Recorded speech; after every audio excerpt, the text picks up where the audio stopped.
Magandang buhay! Welcome back to our virtual class. I'm Teacher Reg, your virtual teacher.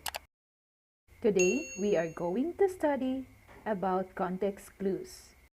At the end of this lesson, you are expected to use context clues to find meanings of unfamiliar words. What is context clues? Context clues are hints or bits of information from the text. You may get the meaning of an unfamiliar word through the use of context clues. Context clues can be presented in various forms. Two of the basic types of context clues are definition and exemplification. Definition: the unknown word is explained by including the meaning using a more familiar word or phrase. So the definition, ang kahulugan o meaning ng mahirap na salita ay kasama o nababanggit ang kahulugan sa pangungusap mismo. Yan ay halimbawa ng definition. Example: philanthropist is a person who gives generously to help other people. The underlined word is philanthropist. So what do you think is the meaning of the word philanthropist? Dahil halimbawa ito ng definition, hahanapin ninyo ang kahulugan ng salitang philanthropist sa mismong pangungusap. So ano ang ibig sabihin ng salitang philanthropist ayon sa pangungusap? Ang definition ng philanthropist ay a person who gives generously to help other people. Next, exemplification. The unfamiliar word is cleared up by giving examples. Exemplification used signal words like instances, such as, and for example. So sa exemplification, ang mahihirap na salita or the unfamiliar words is defined or binibigyan ng kahulugan sa pamamagitan ng pagbanggit ng mga halimbawa sa pangungusap. Example: bats, owls, tarsiers, and crickets are examples of nocturnal creatures. The unfamiliar word is nocturnal. What words in the sentence help you in getting the meaning of the word nocturnal? So the correct answer is bats, owls, tarsiers, and crickets.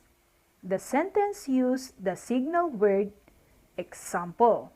So in the exemplification, sa pamamagitan ng mga halimbawa na nabanggit sa pangungusap, madali mong matukoy ang kahulugan ng salitang nocturnal. You may get the meaning of an unfamiliar word through the use of context clues. And context clues is presented in various forms like definition and exemplification. Sa definition, makikita ang kahulugan ng unfamiliar word o mahirap na salita sa mismong pangungusap. While exemplification, matutukoy mo ang kahulugan ng isang mahirap na salita sa pamamagitan ng mga halimbawang nabanggit sa pangungusap. Yan ang pinagkaiba ng dalawang uri ng context clues. Ngayon, tingnan natin kung talaga bang alam nyo na kung paano tukuyin ang kahulugan ng isang mahirap na salita sa pamamagitan ng paggamit ng context clues. Let's have our first exercise. Use context clues to find the meaning of each underlined word. Are you ready? Now, get your notebook and pencil to write your answer. Then after the 5 items, we will check your answers. The whole city was placed under the enhanced community quarantine, a restraint on activities to prevent the spread of disease. The unfamiliar word is quarantine. Hanapin ang kahulugan ng salitang quarantine sa mismong pangungusap. Use context clues in finding the meaning of the word quarantine. Number 2. A young businesswoman opened her cafe, a small cafe restaurant near the university. The unfamiliar word is cafe. Use context clues in finding the meaning of the word cafe. Number 3. Ryan enjoys organizing a music fest because he likes celebrations and other festive gatherings. The unfamiliar word is fest. Use context clues in finding the meaning of the word fest. Number 4. He was a brave leader of a platoon, a military group or unit. The unfamiliar word is platoon. Use context clues in finding the meaning of the word platoon. Number 5. Elizabeth is specializing in ballet, a popular dance that originated in Europe. The unfamiliar word is ballet. Use context clues in finding the meaning of the word ballet. Now, let's find out the correct answers for the following sentences. Be honest in checking your answers. Number 1. Quarantine means a restraint on activities to prevent the spread of disease. Number 2. Cafe means a small cafe restaurant. Number 3. Fest means celebrations or festive gatherings. Number 4. Platoon means a military group or unit. Number 5. Ballet means a popular dance that originated in Europe. Who get a perfect score? Good job! Let's have our exercise 2. Identify the type of context clues used in each statement. Draw smiling face for definition and draw sad face for exemplification. Are you ready? Let's get started. Number 1. Biology, the study of life, is Ken's favorite branch of science.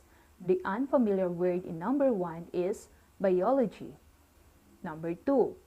School stakeholders such as teachers, parents, learners, and other volunteers support the school's green project. The unfamiliar word in number 2 is stakeholders. Number 3. To do that chemistry experiment, we need germanium, a grayish-white hard chemical element. The unfamiliar word in number 3 is germanium. Number 4. Archaeology. The scientific study of prehistoric cultures is interesting. The unfamiliar word in number 4 is archaeology. Number 5. Piscatorial creatures such as galunggong, tulingan, and tuna are common in the Philippines. The unfamiliar word in number 5 is piscatorial creatures. You only have 1 minute to answer the exercise 2. Your time starts now.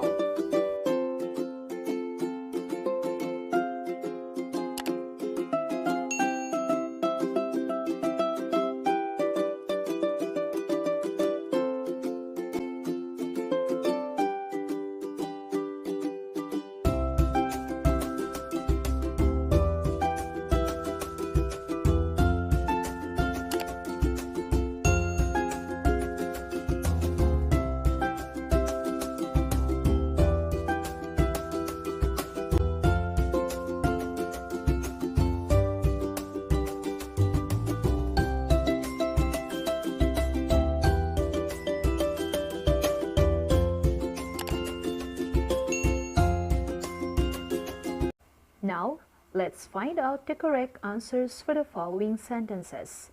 Be honest in checking your answers. Number 1 is an example of definition. Number 2 is an example of exemplification. Number 3 is an example of definition. And number 4 is also an example of definition. And number 5 is an example of exemplification. So numbers 1, 3, and 4 is an example of definition because the unfamiliar word or ang mahirap na salita ay makikita ang kahulugan sa pangungusap na ginamit. While numbers 2 and 5 is an example of exemplification because the unfamiliar word is cleared up by giving examples. So nabanggit ang mga halimbawa ng salitang stakeholders at piscatorial creatures sa pangungusap. Binigyang kahulugan ang mga mahihirap na salita sa pamamagitan ng pagbanggit o pagbigay ng mga halimbawa nito upang mas madaling maintindihan ang mga mahihirap na salita. Did you get the correct answers? Very good! Complete the paragraph by filling in the correct answers. Write your answers only in the comments section after this video. Context blank are hits or bits of information from the text. This allows you to infer on the meaning of blank words in the sentence or text you are reading. Two basic types of context clues are blank and blank. Number 5, blank, the unknown word is explained by including the meaning using a more familiar word or phrase, while blank, the unfamiliar word is cleared up by giving examples. Congratulations for a job well done! I think you are now ready to answer your activities for week 1 in your module. Good luck, and that's all for today. I hope you learned something new today. Don't forget to like and share this video to your friends, and please subscribe if you haven't yet. Again, I'm Teacher Regz, your virtual teacher. Bye! Happy learning!